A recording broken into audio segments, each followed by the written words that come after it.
සුබ දවසක්.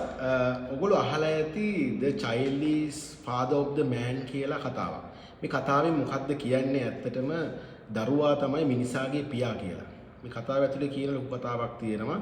දරුවෙක් විදියට අපි ජීවත් වෙන කාලය පුරාවට ලබා ගන්නා අත්දැකීම්, අපි දකින දේවල්, අහන දේවල්, අපිට දැනෙන දේවල් මේ සියලු දේම කැටි කරගෙන තමයි ඔහු වැඩි වියටපත් වුණාට පස්සේ ඉතින් පස්සේ පුරවැසියෙක් විදිහට මේ සමාජයට එන්නේ.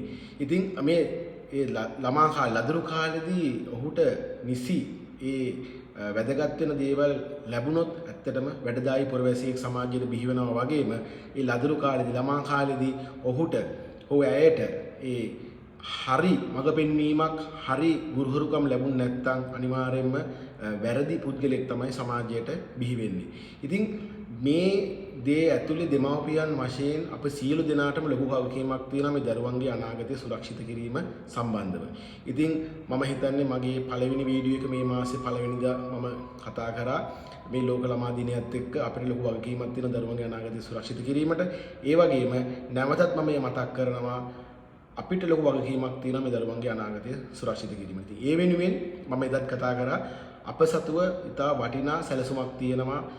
දෙමව්පියන්ගේ රැකවරණය දරුවන්ගේ උසස් අධ්‍යාපන කාලය වෙනකම්ම තිබුණත් එතනින් එහාට ඒ දරුවන්ගේ අධ්‍යාපන කටයුතු අවසන් කරලා ඔවුන්ගේ ජීවිතය සාර්ථක කරගන්න කාලය වෙනකම්ම සුරක්ෂිතතාවයක් ඇති කරනවා සේම ඊට පෙර දෙමව්පියන්ගේ රැකවරණය අහිමිවීමක් වුණොත් ඒ දරුවන්ගේ අධ්‍යාපන කටයුතු සහ ඔහුගේ අනාගතය සම්පූර්ණයෙන්ම සුරක්ෂිත කිරීමේ සලස්මක් අප සතුව තිබෙන බව එහිදී බැරි වෙලා හරි දරුවන්ගේ අධ්‍යාපන කටයුතු ඉවර කර ගැනීමට ප්‍රථම දෙමව්පියන්ගේ රැකවරණය අහිමිවීමක් සිදු වුණොත් මේ අවස්ථාවේදීම ලක්ෂ 100ක පමණ මුදලක් ලබා දීමක් ඒ වගේම ඉදිරින් පස්සේ මාසිකව ඒ අධ්‍යාපන කටයුතු වෙනුවෙන් এডুকেෂන් ඇසිස්ටන්ට් ෆී එකක් ලබා දීමක් සහ උසස් අධ්‍යාපනය වෙනුවෙන් අධ්‍යාපනික අරමුදලක් ලබා දීමක් සිද්ධ වෙනවා.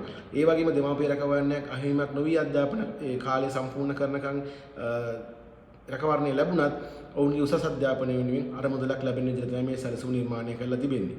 ඉතින් මේ වෙනුවෙන් හෙට නෙවෙයි අදම ඔබගේ දරුවාගේ අධ්‍යාපනය ඔවුන්ගේ අනාගතය සුරක්ෂිත කිරීමට කතා කරන්න මම අමිල මම ඔබත් එක්ක මේ වෙනුවෙන් සූදානම්ව සිටින ඔබට මේ දේ පැහැදිලි කරලා දෙන්න. බොහොම ස්තුතියි.